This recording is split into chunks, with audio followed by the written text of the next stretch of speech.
तर नाशिक विधान परिषदेमध्ये महायुतीला मतफुटीचा फटका बसलाय। कारण महायुतीचे अधिकृत उमेदवार नरेंद्र दराडेंचा पराभव झालाय, तर अपक्ष उमेदवार गोकुळ गीते विजयी झालेत। या निवडणुकीमध्ये महायुतीची मतं फुटल्याचं भाजप नेते आणि मंत्री गिरीश महाजन यांनी निकालानंतर म्हटलेलं आहे। हा निकाल आमच्यासाठी धक्कादायक असल्याचंही त्यांनी सांगितलंय।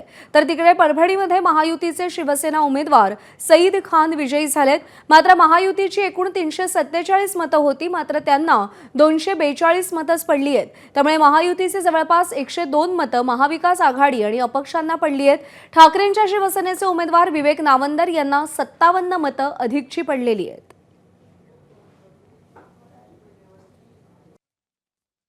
खरं हा निकाल आमच्यासाठी अतिशय धक्कादायक आहे। खूप प्रयत्न आम्ही केले। आपल्याला कल्पना जळगावला निवडणूक होती तरी पण मी एकही दिवस त्या ठिकाणी गेलो नाही। फक्त एक सभा 4-5 दिवसापूर्वी त्या ठिकाणी सर्व मतदारांना बोलून घेतलेली होती आणि नंतर मी नाशिकमध्ये होतो, नंतर ठाण्यालाही होतो, ज्या ठिकाणी सर्व मतदार एकत्रित झालेले होते। शेवटचा दिवस पूर्ण वेळ मी बूथवर त्या ठिकाणी होतो, तरीही मतदारांनी कौल आमच्या बाजूने दिला नाही। पण खरं म्हणजे या ठिकाणी महायुतीच्या जवळपास 450-500 मतं होते।